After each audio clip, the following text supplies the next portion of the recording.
Hello student, जय हिंद। कैसे हैं आप सभी लोग?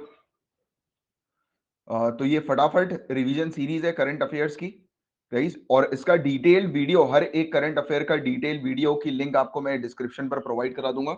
जो भी स्टूडेंट यूट्यूब पर देख रहे हैं, ये लाइव सेशन कंडक्ट जो है वो किया जाता है। इसमें जल्दी जल्दी हम लोग रिवीजन जो है वो करते हैं पूरे करंट अफेयर्स का। सो गाइस, मेरी आवाज आ रही है आप लोग को प्रॉपरली? अगर आ रही है तो बताइएगा, सेशन को स्टार्ट करेंगे।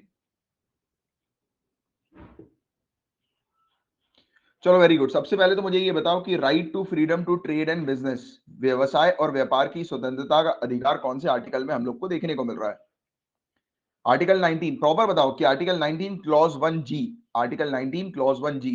तो अभी रिजर्व बैंक ऑफ इंडिया ने बैन कर दी थी पीपीई किट्स जो हम लोग को देखने को मिलती है, उनके एक्सपोर्ट्स को। तो इस चीज पर जो है वो एक पिटीशन फाइल की गई थी कि यार ये तो Reserve Bank of India right to freedom to trade and business, जो कि एक फंडामेंटल राइट है, एक मौलिक अधिकार है, तो इसका उल्लंघन कर रही है। बट ऑनरेबल सुप्रीम कोर्ट ने कहा कि नहीं, ऐसा नहीं है। राइट टू लाइफ जो है वो सबसे ऊपर है। और ये बिल्कुल जो है वो, जो उद्देश्य था आरबीआई का बैन लगाने का, वो बिल्कुल वैध था, लेजिटिमेट एम था। राइट। तो ये चीज थी, क्योंकि ऑब्वियस ही बात है कि राइट टू लाइफ से ऊपर तो कुछ भी नहीं है ना। तो ये वाली चीज, तो ये बस बेसिक सी चीज आपको एक पता होनी चाहिए। इंडिया और रशिया के बीच में एक समिट हम लोग को रिसेंटली देखने को मिली। और इस समिट के दौरान काफी सारी चीजों के बारे में डिस्कशन हुआ, अलग अलग सेक्टर्स में जो है वो डिस्कशन हुआ। मेन जो काम की बात इस डिस्कशन में आप लोग को civil services point of view से पता ये होनी चाहिए, स्पेशली तो ये एक तो ये हम लोग जो है वो कॉरिडोर या कनेक्टिविटी जो है वो डेवलप कर रहे हैं रशिया और इंडिया के बीच में, स्पेशली ये Chennai Vladivostok eastern maritime corridor. तो ये चीज आपको पता होनी चाहिए। और साथ ही साथ आपको ये चीज पता होनी चाहिए कि सिक्योरिटी पॉइंट ऑफ व्यू से रशिया हमारा एक बहुत इंपॉर्टेंट पार्टनर है। राइट। और इसके अलावा 50 ईयर्स कंप्लीट हो गए treaty of peace, friendship and cooperation को। और 2 डिकेट्स, 20 ईयर से ज्यादा जो है वो कंप्लीट हो गए डिक्लेरेशन ऑफ स्ट्रेटेजिक पार्टनरशिप को। राइट। 2+2 डायलॉग क्या होता है, तो उसमें मेन फोकस रखा जाता है सिक्योरिटी के ऊपर। राइट, डिफेंस सिक्योरिटी के ऊपर और इंटेलिजेंस खुफिया तंत्र के ऊपर। और रशिया हमारे लिए इसलिए भी इंपॉर्टेंट है क्योंकि रशिया डिफेंस हमारा पार्टनर, काफी मेजर डिफेंस पार्टनर है। ये वाली लाइन आपको पता होनी चाहिए कि 70% से भी ज्यादा डिफेंस के जो प्रोडक्ट्स हम लोग रशिया से जो है वो परचेज करते हैं। और रशिया हम लोग को क्रिटिकल टेक्नोलॉजीज वगैरह प्रोवाइड कराता है। तो ये बेसिक सी चीजें हैं जो आपको थोड़ी सी ध्यान में रखनी है। और वेरियस इंटरनेशनल फ्रंट में रशिया जो है वो हमें सपोर्ट करता है। राइट। ठीक है, तो ये वाली चीज आपको पता होनी चाहिए। आई डोंट थिंक इसमें आपको कोई डाउट हुआ होगा। और बाकी एनडीपीएस की अगर हम लोग बात करें, एनडीपीएस बिल, यस बिल्कुल, यूनाइटेड नेशन सिक्योरिटी काउंसिल में भी रशिया जो है वो हमें सपोर्ट कर रहा है परमानेंट सीट के लिए, है ना। तो अब ये narcotics drug and psychotropic substance bill 2021, तो ये ड्रग, ये ऑब्वियस ही बात है कि हमारी कंट्री के अंदर जो ड्रग ट्रैफिकिंग होती है, जो इस प्रकार की जो ड्रग्स हम लोग को देखने को मिलते हैं, इलीगल ड्रग्स वगैरह, उसका सेवन करते हैं लोग, उसकी ट्रैफिकिंग करते हैं, तो इसको रोक लगाने के लिए, इन सब चीजों पर रोक लगाने के लिए एनडीपीएस का कानून हम लोग को देखने को मिला था। अभी ये टॉपिक न्यूज में इसलिए है क्योंकि इस पर अमेंडमेंट किया जा रहा है, क्योंकि इसका एक सेक्शन 27A जो था, इसको इन्होंने खाली छोड़ दिया था, जिसमें पनिशमेंट के बारे में मेंशन था। राइट। तो इसके 2014 के कानून को अमेंड किया जा रहा है। हालांकि एनडीपीएस का जो कानून है वो अभी तक 3 बार जो है वो अमेंड हुआ है। कब कब अमेंड हुआ है? स्टार्टिंग में सबसे पहले जो ये कानून हम लोग को देखने को मिला था वो कब लाया गया था? आई थिंक 1988 में। राइट। यस, 1988 में कानून लाया गया था, देन 2001 एंड देन 2014। तो इस प्रकार से 3 बार हम लोग को ये कानून देखने को मिला और अभी एक बिल 2021 का लाया गया है। और जिस बिल के अंदर हम लोग को देखने को मिल रहा है कि कुछ एरर्स हैं, तो उस एरर को रिजॉल्व करने के लिए अमेंड किया जा रहा है। राइट। और ये सब चीजें आपको ध्यान में रखनी है। नशा मुक्त भारत अभियान, drug free India campaign, India का जो हम लोग को देखने को मिल रहा है, इंडिया के अंदर से ड्रग ट्रैफिकिंग की प्रॉब्लम्स को रिड्यूस करने का, रिजॉल्व करने का। और बाकी ministry of social justice and empowerment जो है वो 2018 से लेकर 2025 तक national action plan for drug demand reduction लेकर आई है। राइट। और 2016 में नार्को कोऑर्डिनेशन सेंटर जो है वो सरकार लेकर आई है। राइट, ड्रग्स की प्रॉब्लम को रिजॉल्व करने के लिए। इवन ये फंड भी हम लोग को देखने को मिल रहा है, national fund control of drug abuse का। राइट, कि यानी कि जितने भी सरकार जितने भी इनिशिएटिव लेती है ड्रग ट्रैफिकिंग को रोकने के लिए या इंडिया से ये ड्रग के इश्यूज को रिजॉल्व करने के लिए, तो उसमें जो पैसों की आवश्यकता पड़ती है, फंड की आवश्यकता पड़ती है, वो इससे निकाला जाएगा। राइट, तो ये चीज है। तो इसका एक आपको आइडिया होना चाहिए। और हर एक टॉपिक का डिटेल्ड डिस्कशन आपको डिस्क्रिप्शन पर मिल जाएगा। राइट। और बैंक फॉर इंटरनेशनल सेटलमेंट की बात करते हैं। ये बैंक जो है, इसके टोटल कितने मेंबर्स हैं बताइए? तो 62 मेंबर्स हैं इसके टोटल। राइट। और इसके अंदर जो मेंबर कंट्रीज जो होती हैं वो अपने किसको भेजती हैं? सेंट्रल बैंक के रिप्रेजेंटेटिव को भेजती है। जैसे इंडिया का आरबीआई है, राइट, तो उसके रिप्रेजेंटेटिव को भेजा जाता है। तो total 62 members including India also. Right. International monetary और फाइनेंशियल कॉपरेशन है ये। 1930 में ये बैंक जो है वो तैयार किया गया था, बनाया गया था। राइट। और इसका मेन ऑब्जेक्टिव जो है वो हम लोग को क्या देखने को मिलता है, तो पूरे दुनिया भर में बैंकिंग सिस्टम जो है वो स्टेबल रहे, स्थिर रहे, तो इस पर मेनली फोकस करता है ये बीआईएस। तो ये बेसिक सी चीज है, बीआईएस के बारे में आपको जानकारी होनी चाहिए। Arm forces special power act, ये बहुत ज्यादा इंपॉर्टेंट टॉपिक है, राइट। और अभी ये टॉपिक न्यूज में इसलिए हम लोग को देखने को मिला है क्योंकि अभी arm forces special power act के तहत हमें देखने को मिला कि 14 सिविलियंस नागालैंड के अंदर मारे गए सेना के द्वारा, राइट। हमारी सेना को ऐसा लगा था कि वहां पर टेररिस्ट का मूवमेंट जो है वो हो रहा है, तो मतलब सेना का कहना ये था कि वहां पर NSCN के टेररिस्ट का मूवमेंट जो है वो हो रहा है, राइट। तो ये सूचना जो है वो मिली थी, तो उसी में ही जब ये हम लोग को देखने को मिला कि 21 पैरा कमांडो यूनिट के जवान के द्वारा करीब 13-14 सिविलियन जो है वो मारे गए, राइट। तो ये चीज हम लोग को देखने को मिल रही है, राइट। 14 people killed.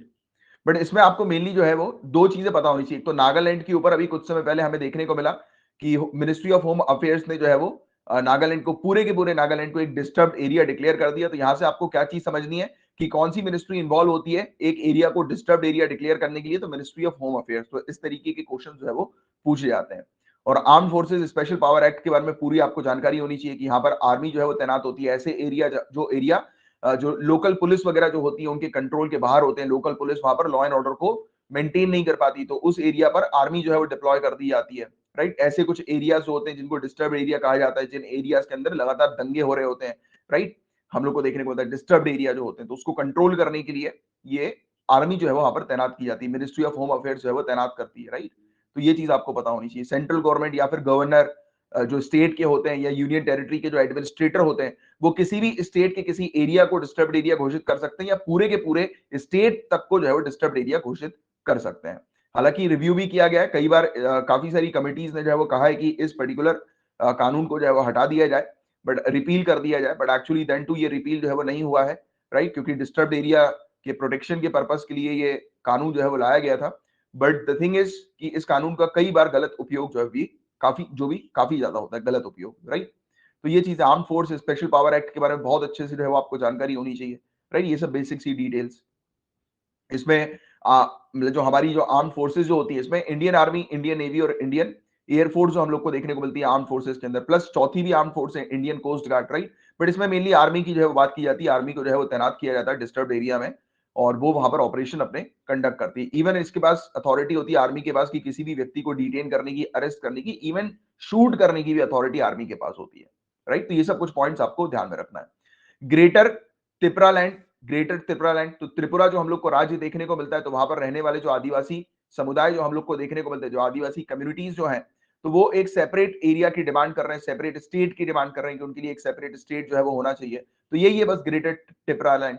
और इस डिमांड को जो है वो और बढ़ा दिया IPFT के द्वारा, indigenous peoples front of Tripura के द्वारा इस डिमांड को बढ़ा दिया गया, क्योंकि अब वो ये चाह रहे हैं कि इसके अंदर एक जैसे Tripura tribal area autonomous district council जो है, वैसे ही एक एडमिनिस्ट्रेटिव यूनिट जो है वो एक एस्टैब्लिश की जाए जो कि इस एरिया को जो है वो गवर्न करे, एडमिनिस्टर करे। तो ये चीज हम लोग को देखने को मिल रही है, सिंपल सी, राइट। तो जिसके बारे में आपको ध्यान में आइडिया रखना है, राइट। पूरा मुद्दा ये था क्योंकि बताया जा रहा है कि आज की डेट में डिमांड और भी ज्यादा इसलिए बढ़ गई है NRC की प्रोसेस के कारण और सिटीजनशिप अमेंडमेंट एक्ट के कारण, राइट। तो ये चीज हम लोग को देखने को मिल रही है।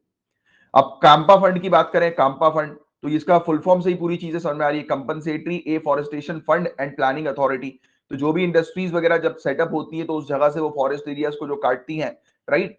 तो उस जगह पर, उस एरिया पर अब फॉरेस्ट वहां से काटे गए हैं, तो कहीं और जो है वो फॉरेस्ट भरपाई तो करनी है, कहीं और जो है वो फॉरेस्ट को लगाना है। तो कंपनी क्या करती है या इंडस्ट्रीज वगैरह क्या करती है, प्रोजेक्ट जो है वो क्या करते हैं, ये कंपनसेशन प्रोवाइड कराते हैं, मतलब पैसा दे देते हैं, राइट। अमाउंट जो है वो दे देते हैं कि दूसरी जगह पर एफॉरेस्टेशन करने के लिए। तो अभी रिसेंटली छत्तीसगढ़, ओडिशा को सबसे ज्यादा अमाउंट रिलीज किया गया, फिर झारखंड, महाराष्ट्र को है, तो ऐसे करके 32 स्टेट्स, यूटी को जो है वो अमाउंट शेयर किया गया, राइट। तो ये चीज आपको थोड़ी सी ध्यान में रखनी है, सिंपल सी, राइट।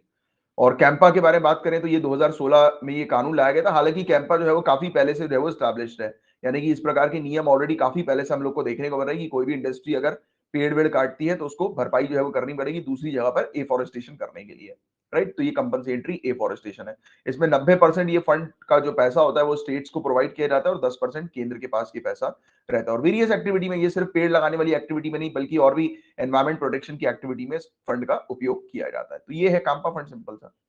तो ये था पूरा ओवरऑल टॉपिक। तो मैं उम्मीद करता हूं कि ये फास्ट रिवीजन भी जो है वो आपको काफी ज्यादा बेनिफिट करेगा, राइट, काफी ज्यादा हेल्पफुल होगा आपके लिए, right, quick go through revision, क्योंकि उससे क्या रहेगा, पूरी चीज एक फटाफट आपको रिकॉल भी जो है हो जाएगी। और बाकी let me tell you once again कि गाइज ये ऑलरेडी पूरा लेक्चर आ चुका है, इसकी लिंक मैं आपको नीचे डिस्क्रिप्शन पर प्रोवाइड करा दूंगा। हर एक टॉपिक जो है वो आप डिटेल में पढ़िए, क्योंकि सिविल सर्विसेज के लिए डिटेल में पढ़ना इज वेरी इंपॉर्टेंट। एक अच्छी टॉपिक की एनालिसिस होना इज वेरी इंपॉर्टेंट, ठीक है। तो चलो, अभी किसी को कुछ पूछना है क्या? और जो भी कोर्सेज आपको ज्वाइन करने का, हमारे काफी सारे कोर्सेज हैं, इन कोर्सेज की डिटेल्स आपको ये नंबर पर प्रोवाइड कर दी जाएगी, इस नंबर पर आप व्हाट्सएप कर दीजिएगा।